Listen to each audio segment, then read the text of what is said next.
Welcome to COVID-19, the Orthopaedic Response, a production of the DOCSF team and UCSF Department of Orthopedic Surgery.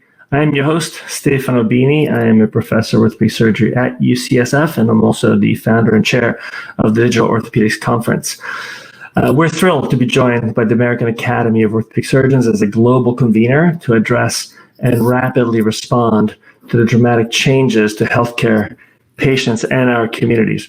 We're grateful to have a global audience joining us in this discussion.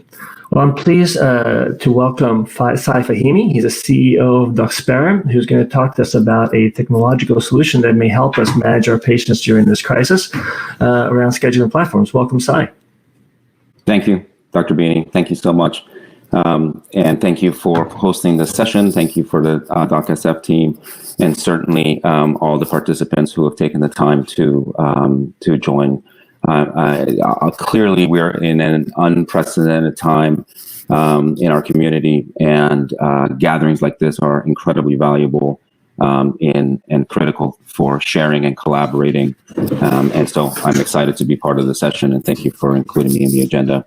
I want to talk a little bit about scheduling platforms, and specifically in a world where a lot of schedules and have been disrupted.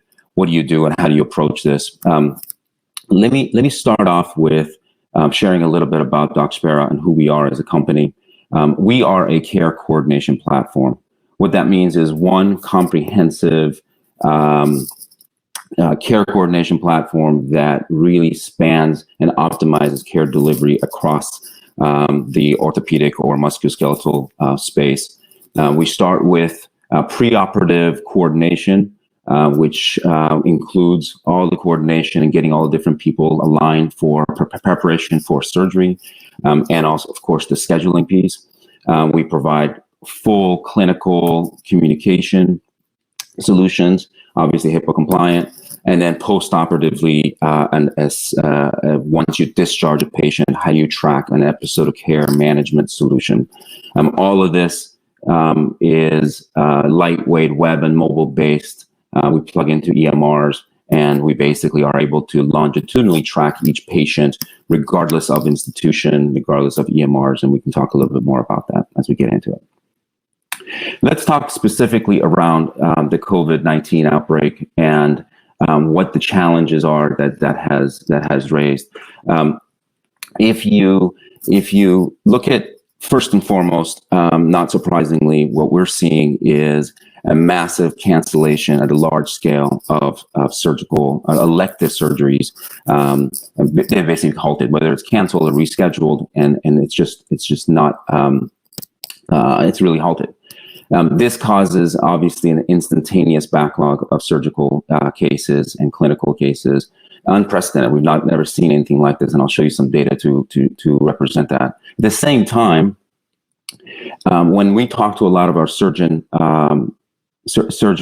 clients, customers, what everybody's dealing with is having to potentially do some significant reduction in force or furloughing employees so that they can weather the storm. And this becomes the perfect storm, right? You've got all these surgeries that are in backlog, and now you don't have the resources. So what are you going to do? How are you going to remobilize and activate these patients when the time is right? And that's really what our solution is intended to help with in this time of crisis, providing you a surgical back booking tool and schedule. A little bit more about the product before I get into the specifics. So DocSpera has two core solutions, one around the preoperative care coordination. So think of it as from the time of surgery decision, often in the practices, our platform is used by hundreds and thousands of surgeons to really book patients and coordinate that care preoperatively, everything that is required. And then post-operatively, we track those patients after discharge, and we provide alerting and monitoring, and ultimately with a goal of providing improved outcomes and from an effective cost. So think of the longitudinally 30 to 60 days preoperatively, all the way through to 90 days post-discharge. Our platform is tracking each of these patients and providing you visibility and performance.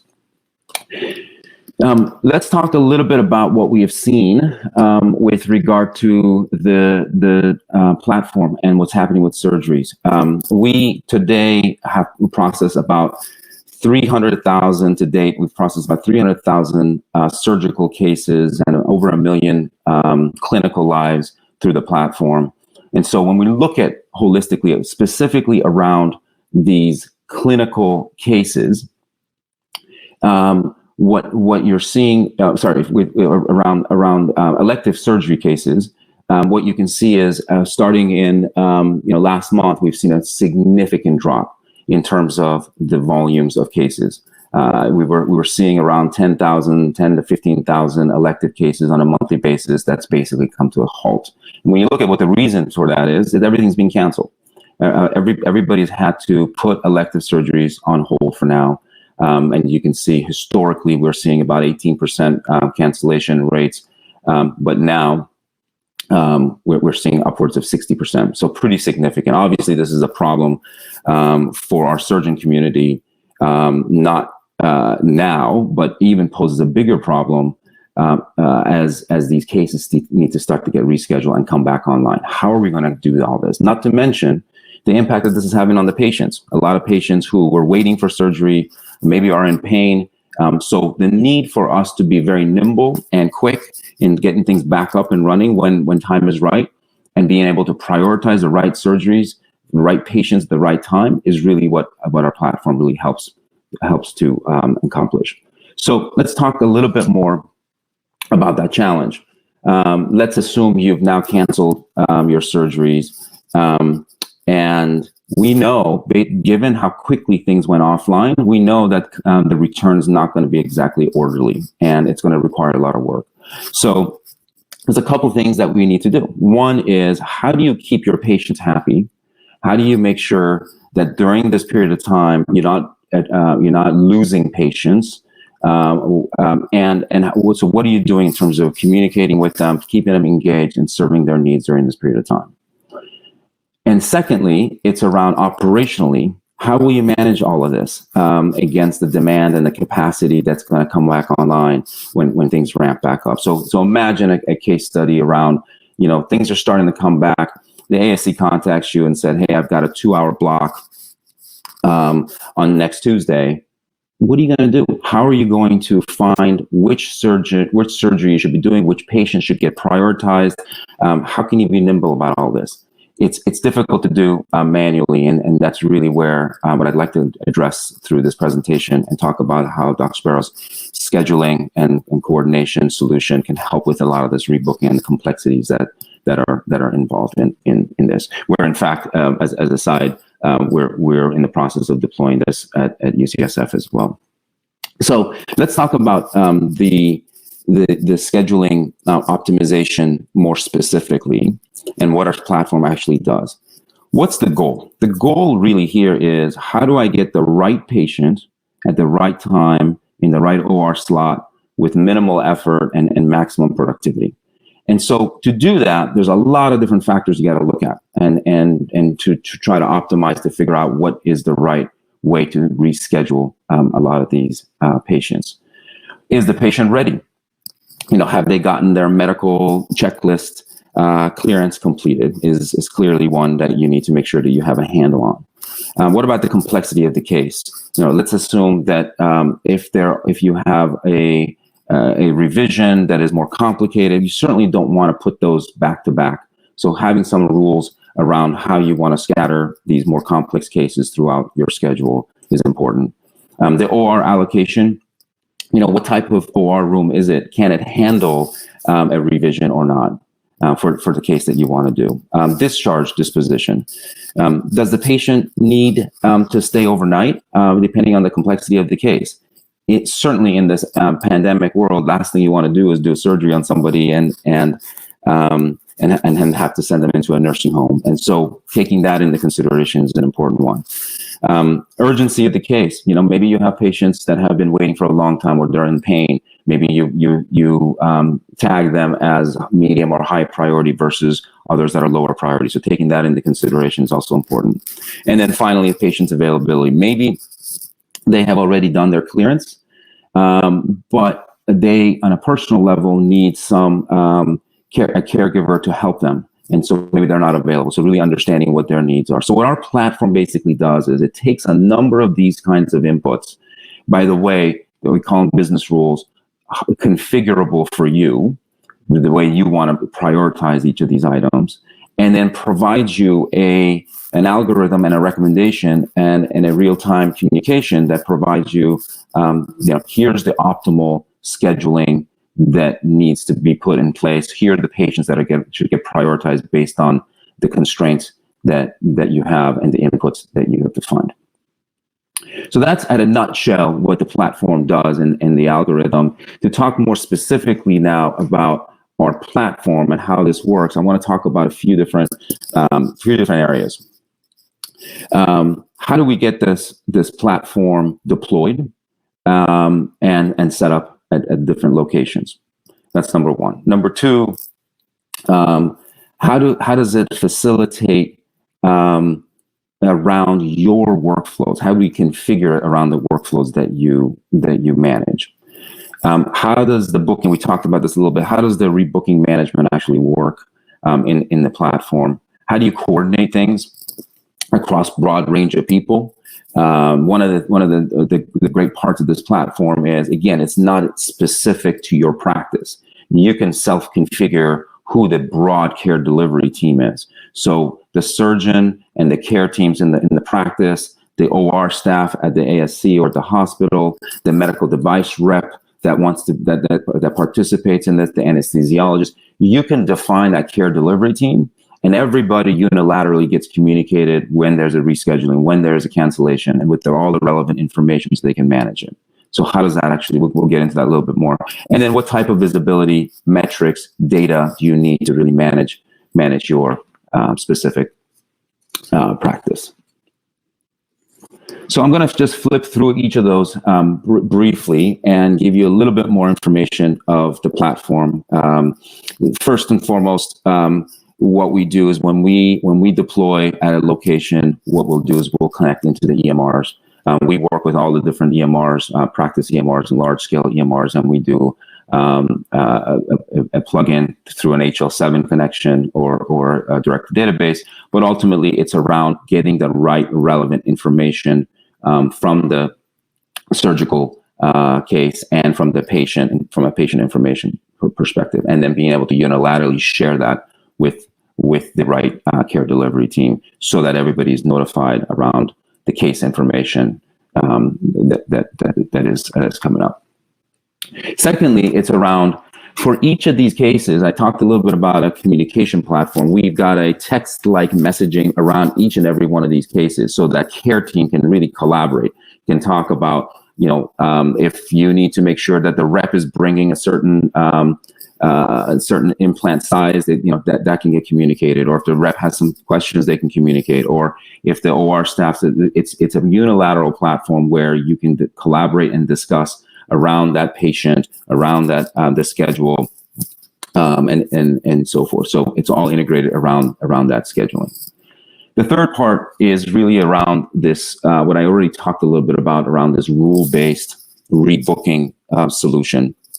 As we discussed earlier, here you have the opportunity of tailoring or configuring all the different inputs that you want to look at, whether it's the patient risk or it's the clearances of the patient availability, the discharge location, the OR capacity. All these factors go in, and then the system, as you can kind of see in the back of this, it's recommending different patients, red, yellow, green, as to who's ready for that slot that you should be prioritizing. And then finally, from an interface perspective, I already talked about, it's highly configurable. So you can define who the key stakeholders are for each of these surgeries, and making sure that you configure your care team along those lines. And then there's the power of having all the data in one place, highly flexible from a UI perspective. You can effectively have one person manage many different schedules at the same time. And of course, in this period of time, that's an important factor or functionality. It's just a simplified way for sequencing cases, managing the backlogs, and providing real-time visibility to these cases. And then, of course, the messaging features, alerts and notifications that allows everybody to understand, hey, this schedule got rescheduled, everybody gets notified, everybody confirms. And so all that coordination happens all in one place. And then finally, the data and metrics that is worth maybe going through a little bit. On the back end of this, I showed you some data around cancellations already, but for your own practice or for your own group, you can have a set of dashboards and metrics that gives you the health of your business. What kinds of volumes are each surgeons doing? How many cancellations are you seeing? How many reschedules? What are the lead times? We provide a lot of the analytics on the backside so you can really manage your practice and make sure that you don't cancel a patient and then never go back to the backlog and be able to reschedule them, for example. So lots of different ways to use this data.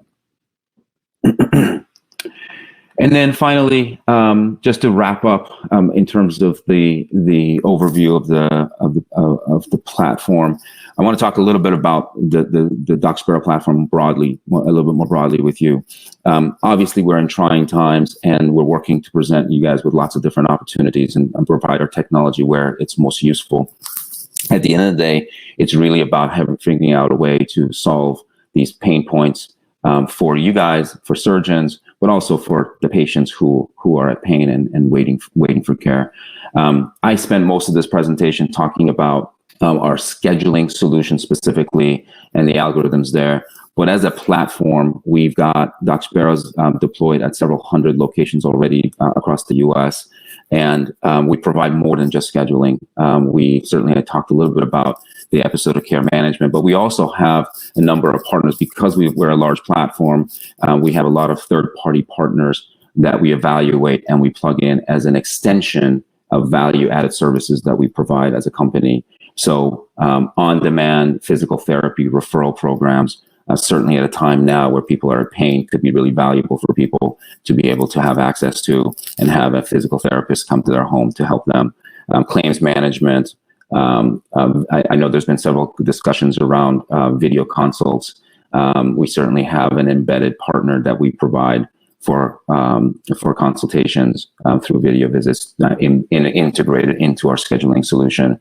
And then we work with a number of patient engagement solutions where we can continue to have, or you can continue to have, a dialogue with the patients during this period of time.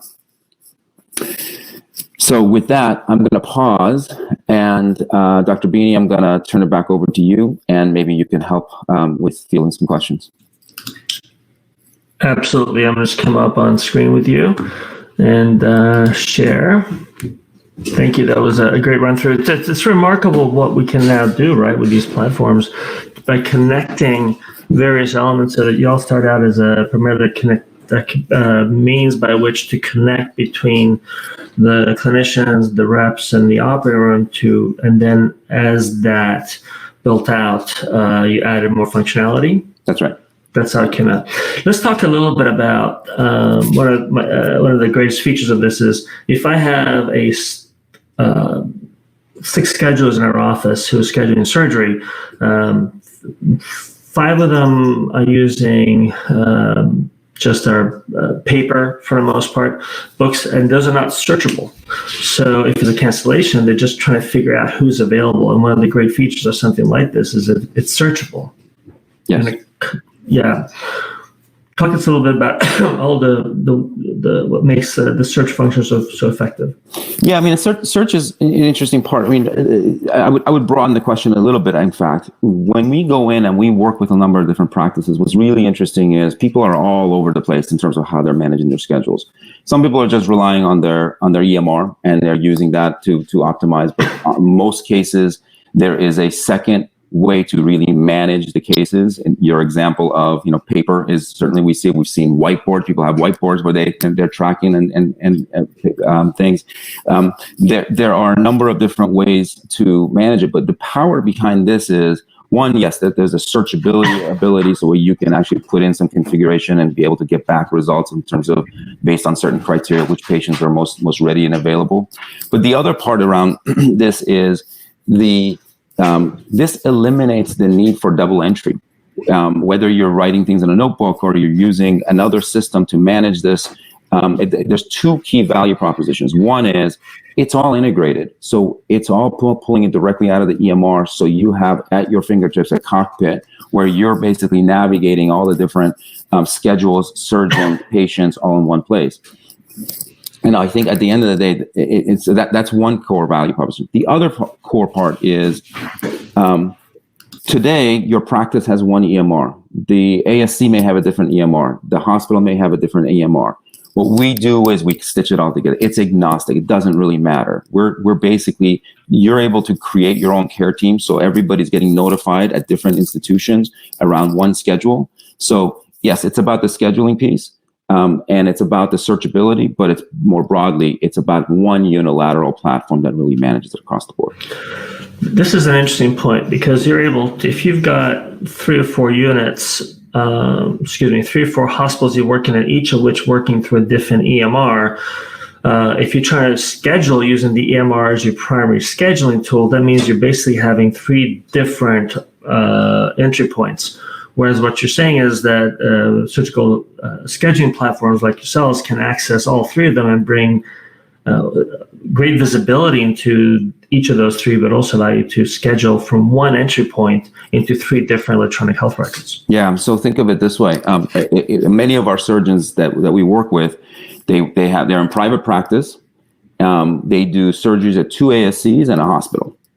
And all of those are on different systems. So how do you actually manage that? So what happens is the scheduler figures out the schedule at the practice and then starts faxing and calling the different locations to figure out, is the room available? Can we coordinate it? What we do is we try to eliminate all of that. And we just say, look, if you have one lightweight platform that sits on top of all these EMRs, it can become the conduit of coordination of that care across all those institutions. And I can imagine if you've just canceled 200 cases and you're trying to reschedule them and you don't really care where you reschedule them, you're just looking for time.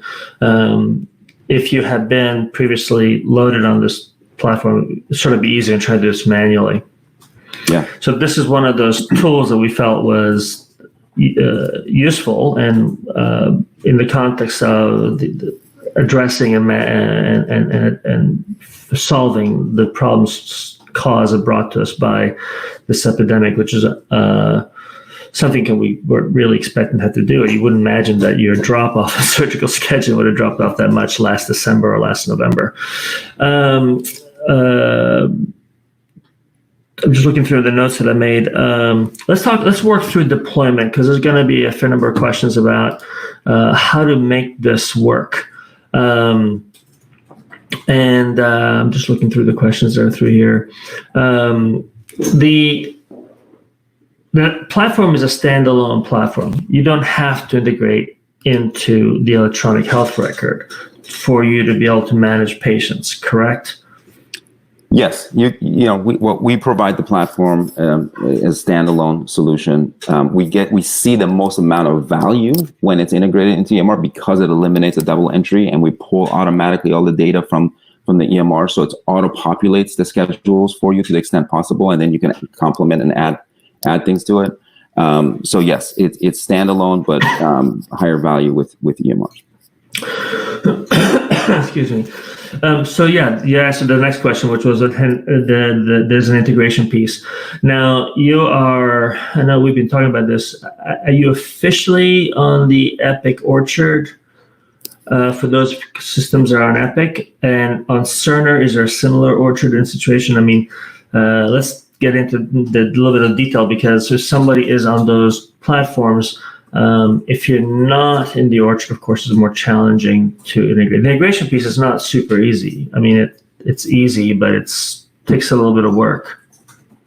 Yeah. So first of all, we like to be at the ground level. So wherever the surgery is being scheduled at the first point of patient decision around a surgery, within orthopedics, within the customer base that we have, we see a large percentage of our customers are really independent or private practice. When you look at private practice, they're not on Epics or Cerners. We work with a large suite of EMRs, most, if not all, the EMRs that certainly within orthopedics that are being used out there, with the GE Centricities, the Athenas, and so forth. So we work with all those. We have done integrations with all of them. In many cases, we're part of their marketplace already, which means we can turn things on very, very quickly. But we work with every single one of them, and we have a library of all the different EMRs and what it takes to actually turn each one of these guys on. We do work with Epics and Cerners as well, but again, the majority of the time that we're spending is with the other EMR companies because they're practice-based EMRs. Okay, so the smaller system is great. So just say that I am a 20-man practice in Kansas, and this may actually be a good time to transition the practice because it's kind of quiet. What would that look like? Walk us through that. Yeah, so once we agree that the platform is a fit for you, we do all integrations remotely. We don't even come on site. We can contact your IT person within your group and our technology team, and they work together and they do the plugins. And we're able to, through, again, HL7 or depending on what EMR it is, we will do the connections. We'll identify what fields in the EMR need to be pulled. Often that can take, depending on, who the EMR is. If it's Athena, we can be up and running in a matter of a few days. And in some cases, it might take a little bit longer. The actual work is not significant. It's just getting all the mapping done for any custom work that needs to happen. And then once we believe that that's connected, then we will run some cases and make sure that we'll do the QA work to make sure that the cases that we're getting on our system reconcile back with the EMR cases. And then we turn the lights on and it flips on. And then once we do that, there's the second part, which is not integration related, but it's setup. It's really configuring. You have a 20-person physician group. Okay, you probably have 50 or 60 care team members or more. How do you want to configure? Who has the rights to do what kinds of things? Again, all of it is, we can handhold you through that, or you can do it yourself. You can basically go in and say, Dr. Bini has these rights. His care team have these rights. Here's the extended care delivery team. Oh, by the way, Dr. Bini works with Stryker and J&J, so those reps need to also be connected into that broad care delivery team. So everybody unilaterally, when the next case gets scheduled or canceled or rescheduled, everybody unilaterally is getting notified through their mobile phone or through the web to be able to access and understand what the upcoming cases are. And last question for me that I go to the audience is, how do you then bring you got 200 people already on your books. That's all manually ported over one by one. Each patient has to be manual. At some point, you gotta merge the two, right? The historical platform or mechanism into this new one. Yeah. So again, if it's already in the EMR, typically when we go into the EMR, we don't just start from day zero. We go back and pull all your historical surgicals that are still pending. So we get all that into the system right off the bat. So right away, you get a pretty populated schedule. If you're doing things outside of your EMR, we have to understand where those are, what systems those are, whether they need to be manually entered. But I imagine most everybody's using some sort of an EMR, and that second set of tools that you're using, whether it's paper or whatever else, is in addition to what's already the records that are in the EMR. Okay, so a question from Scott Ashwork. This seems like an excellent solution for us, but how is this to integrate immediately, and how much time, effort, cost from surgeon staff? And there's another question around cost and time. Want to take that one? Sure. So cost and time. Time, we started to talk about a little bit. It really depends on what EMR you're up and running. We can get things up within a matter of days. If it's an EMR that we are on their platform and a part of the marketplace, on a longer tail, it might take a couple weeks, 2-3 weeks to really get a practice set up and running. In terms of cost, look, we are in trying times, and our goal is to figure out how we add value during this period of time. There's a lot of patients that need scheduling, that need surgeries. There are a lot of physicians that are struggling because of the everything kind of halted. So what we try to do is deliver the platform at the lowest cost possible. Obviously, there's two parts to that. One part is how do we support and maintain the platform on an ongoing basis? That's what we charge. Then there is the EMR costs, where the EMR say, hey, look, if you want to connect into this, there's a one-time fee upfront for doing that. So what does that all mean in terms of cost? You're talking about maybe a few $1,000, $2,000, $3,000, $4,000 to set up and get everything up and running. Okay, that question was there as well. There's a question about a patient prioritization coding for the search algorithm. I suppose that, you want to take that? Is there a patient prioritization coding within the search algorithm built in already? In some ways, why don't you take it? I won't answer for you. Well, I think the factors that I talked about, maybe I don't fully understand the question, but the factors that I talked about really effectively become the prioritization, right? Where's the patient relative to urgency of having to have surgery? Or have they passed the clearance? Do they need a caregiver to manage them? Are they going to get, where's the discharge location going to be? All these factors come into our algorithm. If there's something beyond that the question is, I'm not sure.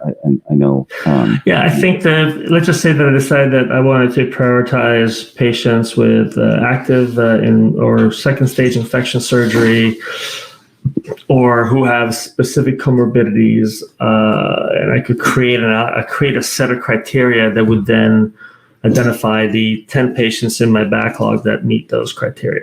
Yeah. So one of the things I talked about is the factors that I talked about are the generic factors that we look at, but they're all business rules and they're all configurable. So to the extent that the data exists, we can work with you to say, okay, this is the algorithm that you really want to be able to use to be able to prioritize patients. And so we can configure those algorithms as inputs to our prioritization. So the next question has to do with platforms. A number of companies started in one spot, but then grew out. Force Therapeutics started with a perioperative care platform. Now they offer physical therapy. The physical therapy platforms offer operative care. You guys picked at the beginning the interface between the hospital, the vendor, and the clinician have grown into a platform. The question then is, how is this platform different from, say, Force Therapeutics or Ready Surgery, and there's several others that could be listed there? Yeah, I mean, look, I'll talk about what we do, and rather than comparing us to others, because I think everybody's got their own views as to what their platform is and what it's intended to do. We started off, as you said, around at its core around becoming that core platform for preoperative care coordination.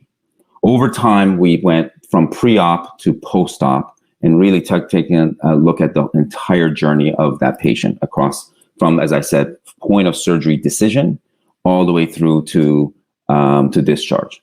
Our focus as a company has always been around surgeon first. Not administration first, not necessarily even patient first. We don't directly communicate a whole lot with the patients. What we do is we try to drive a care coordination platform that brings all the different care delivery team members, the surgeons, the anesthesiologists, the OR staff, the medical device rep that you referenced. We certainly work with a lot of the companies to really provide one platform that you can use to manage that care. Because we've been able to deploy that across a number of locations, and we have several thousand surgeons on the platform, we now have lots of third-party companies that we work with to augment or add on additional services above and beyond our core platform. So when we talk, I reference, we have a partner that provides on-demand physical therapy. Again, if that's we look at every one of these opportunities, we say, how value add is this in terms of the value that we're providing to the surgeons? And if it is, then we add them as an integrated part. So now you imagine you're going through and you're doing a clinical visit, and in there you can just press a button that says on-demand PT, as the patient's driving home, they get a call from a physical therapist. Hey, I'd like to schedule some time in the next 24 hours, come to your house and help you. So that's an example of how we are leveraging the large install base and our software solutions to add on additional services to that are valuable. Yeah, I think it's fair. And as someone who's a good chunk of my time is spent trying to identify solutions for problems, I actually approach this problem first. What is a problem that I'm trying to address? What is a pain point I'm trying to address? And then I look at the solutions out there. They're all excellent, but they each have their strengths. And so then I focus on the solution that seems to be addressing the specific problem I have. And the other thing is that one doesn't necessarily have to work with just one solution. There's elements of any one of these platforms that we can deploy and others that we simply choose not to. For example, should I already have, say, Force Therapeutics working with us or Joint Academy or any of these other companies that have been mentioned working with us, then I would just simply not use your physical therapy provider. Or I can choose to use all of them. It's becoming more plug and play, wouldn't you think? It's becoming a little more. Originally, there was the idea that I have to have one platform for everything because it was easier for the technology, the team managing the technology. And by the way, it's not just the smaller companies. These big big companies like Zimmer Biomet, Stryker, Johnson & Johnson, each have their own platforms that they're offering and making available to their people. So a little bit depends on looking at what your problem is that you're trying to solve, looking at the options available to you, figuring out which integrates better, what the cost proposition is, and then making a decision. But these are all terrific solutions. They just each have their strengths, I would argue. Yeah, I mean, I think the way we always talk about it is our platform is integrated, but also modularized. Right? You need to be able to have one. It has to be able to stand on its own. Maybe you just want a certain feature or certain functionality because that's the core problem that you're trying to solve. Or you can say, hey, I want the entire platform, and the platform provides me these things. And then when I need these other factors, I can add on. Okay, we have 3 more minutes. Let me see if there's any other questions. So we answered the question of this variance. Prioritization. No, I think we pretty much covered everything. We talked about the fact that, maybe we didn't really quite say it. I think the question is, does each practice have to pay with integration into the EMR, or is it the part of the cost of the product? And I think you said that you consider a separate add-on cost because it varies a great deal. Is that? Yeah, I mean, look, the good news is we work with all the different EMRs, and so we have a pretty good rates in terms of the integrations. We don't make money off of that. We just do a direct charge of whatever we get paid or whatever we get charged to do that work over to the group. And then on an ongoing basis, we will charge a nominal amount. Really, the point here is how do we actually deliver a platform that solves these points? Because again, it goes back to what you were saying. Let's understand what your pain points are or what the problems are that you're trying to solve. Then we can tailor the solution and effectively the pricing around those. But to get in and start using it, we try to keep that bar very, very low. And in conclusion, I also want to say, I think I heard you say that you're taking into account the fact that a lot of smaller practices in particular are hurting right now financially. It's hard for them, even though this would be the ideal time in many ways to deploy the technology because the staff has time to do this for all the wrong reasons, but nonetheless, It is true they've got time. If they reach out to you guys and maybe consider a payment model that might be reflective of the fact that they're in trouble right now. Yes, the reason I'm here, the reason we're having these conversations is because of the challenge that we're going through as a community, and so we wholeheartedly understand that, and we want to be here to help everybody get to the other side of this. Remember, one of the things that we talked about is you may have downtime. You may even not have as many resources that you had before. So the value behind this platform is to automate all the manual things that you're doing. The automated workflows that we provide fundamentally address a lot of the resourcing issues. So thank you very much. I am delighted to have had you on the show. You've definitely expressed what what many people need to understand, there are tools available beyond virtual visits that we can deploy to help us manage the COVID-19 challenges that are addressed, and actually manage them and address and just solve them actually in many ways. So thank you again. Thank you. Appreciate your time. To learn more about what we're doing at DOCSF, the Digital Orthopedics Conference San Francisco, I refer you to our website, www.docsf.health, DOCSF.health. And with this, I'm going to turn the schedule over to my co-host, Shauna, who is over in the other room with Jamie Edwards from Cloudbreak. I think you'll really enjoy that session. We'll hear more about platforms and writ large, big platforms. And with that, I'm going to call the broadcast to an end. Thank you very much, Sai. Thank you. Bye now.